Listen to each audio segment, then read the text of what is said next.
El mayor decomiso de fentanilo que se ha registrado en México provocó una pérdida estimada en $400 millones al cártel de los Beltrán Leiva, revela un reporte de inteligencia de la Secretaría de Marina Armada de México.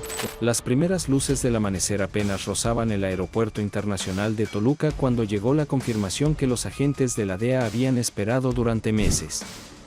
El jet Bombardier Global 6000, matrícula N847XL, pedía permiso para aterrizar en la pista 15L. Desde la torre de control, todo parecía rutina, como un vuelo ejecutivo más.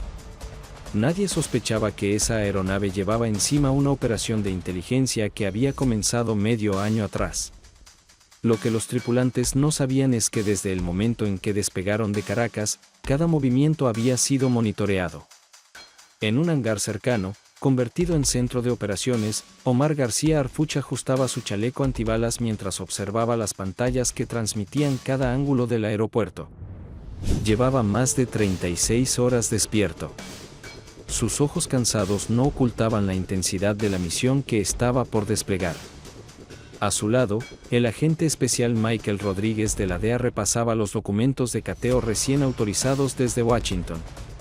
La operación, bautizada como Cielo Limpio, había nacido meses antes, cuando interceptaciones satelitales revelaron un patrón extraño. Jets de lujo viajaban entre Venezuela, Colombia y México con rutas y horarios que no correspondían a vuelos ejecutivos normales.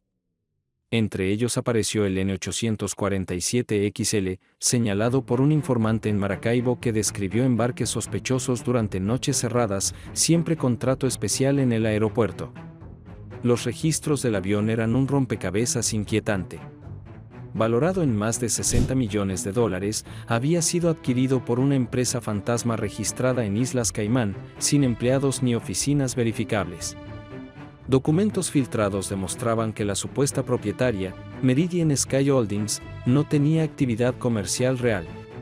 Lo que sí tenía eran vínculos con transferencias millonarias en paraísos fiscales. 5 días antes, en la sede de la DEA en Ciudad de México, se había celebrado la reunión clave. Mapas, imágenes satelitales y organigramas cubrían las paredes, trazando los movimientos del jet a lo largo de meses.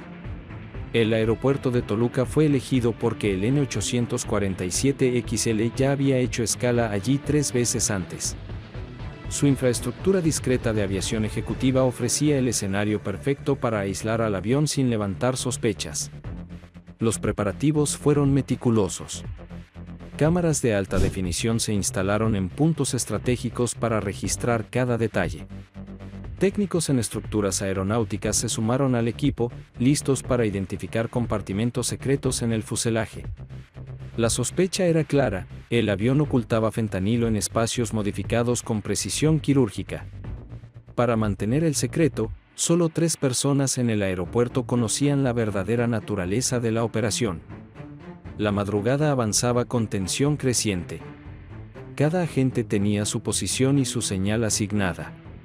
Los controladores dirigieron al Bombardier hacia el hangar 7, apartado de las terminales principales. Cuando la aeronave tocó tierra a las 6:45 de la mañana, parecía un aterrizaje cualquiera. Pero en realidad, era el inicio de una operación que estaba a punto de destapar un escándalo mayor de lo que cualquiera había anticipado.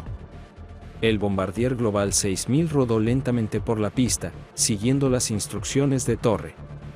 Los pilotos no mostraban señales de alarma, como si todo fuera un vuelo de rutina. Desde el centro de comando, García Harfuch dio la orden final: aislar la aeronave en el hangar 7. En cuestión de segundos, el equipo de intervención cerró todos los accesos. Las enormes puertas metálicas se deslizaron hasta sellar el lugar, creando un escenario controlado donde nada podía escapar, ni personas ni secretos. Agentes armados subieron a la escalerilla con movimientos calculados. Los tripulantes fueron obligados a descender uno por uno. El capitán Roberto Mendoza, con más de 20 años como piloto comercial, guardaba un silencio sepulcral. A su lado, el copiloto Adrián Vázquez intentaba mostrarse cooperativo, jurando no saber nada del contenido. Minutos después, un supuesto empresario textil, Luis Fernando Castillo, descendía con el rostro desencajado. Nadie en ese hangar imaginaba aún el peso político que traía consigo. Mientras tanto, técnicos especializados comenzaron la inspección del jet. Usaron lámparas de luz ultravioleta en cada rincón de la cabina y en los compartimentos de carga. Fue entonces cuando apareció la primera pista, un doble panel en el suelo del pasillo trasero. Tras removerlo, surgieron paquetes sellados al vacío, perfectamente alineados. 1, 2, 10, 50, hasta llenar el espacio con una cifra alarmante, 1847 bolsas, cada una marcada con un símbolo de calavera dorada y las iniciales CDS. Era la firma inconfundible del cártel de Sinaloa. El ambiente en el hangar cambió de inmediato. El descubrimiento no era solo droga. Era un mensaje. La pureza del fentanilo, confirmada minutos después por análisis preliminares, alcanzaba el 96%. Suficiente para producir 500,000 de dosis letales.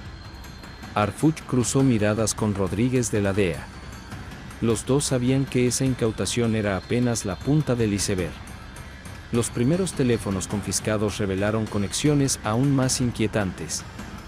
En el celular de Castillo aparecieron mensajes sobre transferencias millonarias y menciones directas a nuestros amigos del séptimo piso.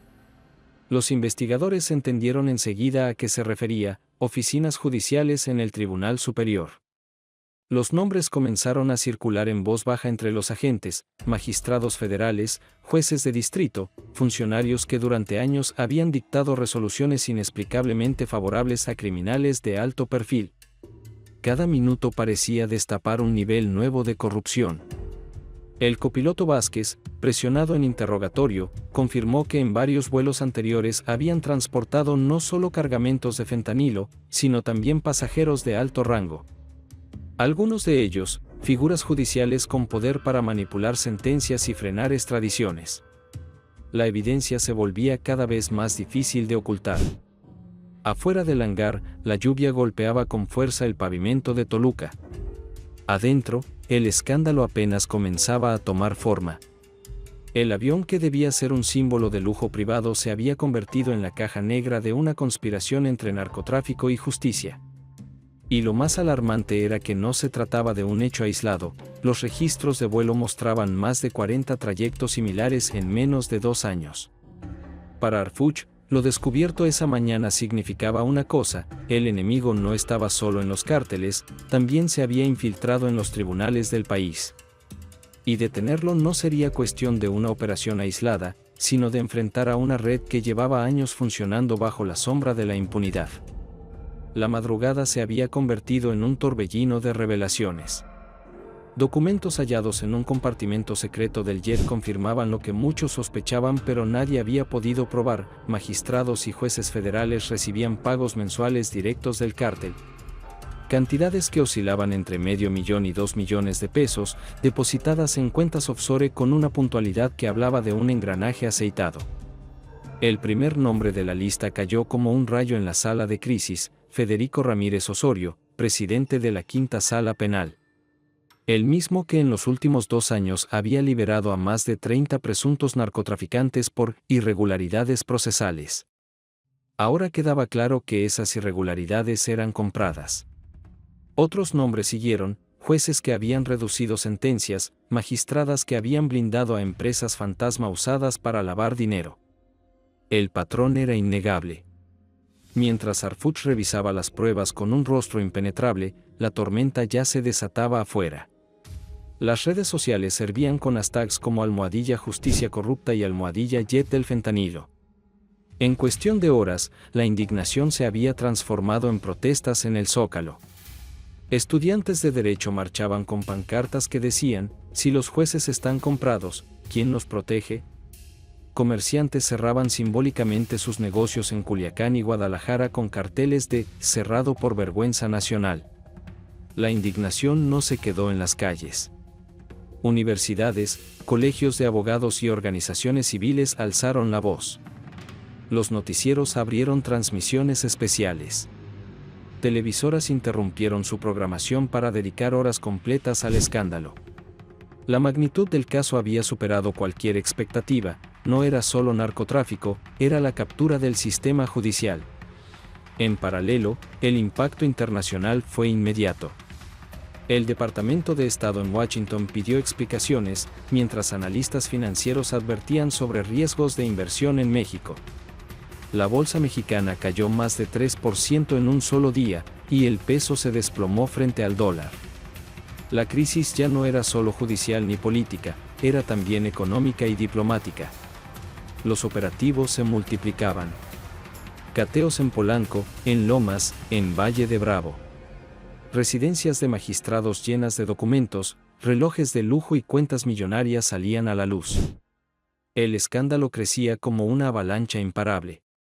Y mientras tanto, el pueblo observaba incrédulo cómo las mismas personas que habían jurado impartir justicia estaban manchadas hasta el cuello. Arzuch lo sabía, ese caso ya no era un operativo más, era un parteaguas. Una línea que separaba el antes y el después en la lucha contra la corrupción en México. Frente a cámaras, pronunció una frase que resonó como sentencia: quien protege al crimen desde la justicia, es parte del crimen. Y será tratado como tal. La investigación apenas comenzaba, pero lo descubierto en aquel jet privado había sacudido los cimientos de todo el sistema. Lo que estaba en juego ya no era solo capturar a narcotraficantes, sino rescatar la credibilidad de la justicia misma. Y en ese tablero, cada movimiento contaba. Porque a partir de ese día, México entendió que la corrupción no solo se esconde en las montañas o en las calles oscuras, también se sienta en toga dentro de los tribunales. Y la pregunta que quedó flotando, incluso después de las primeras detenciones, fue tan inquietante como inevitable: ¿cuántos más siguen ahí, ocultos, decidiendo el destino de un país desde las sombras?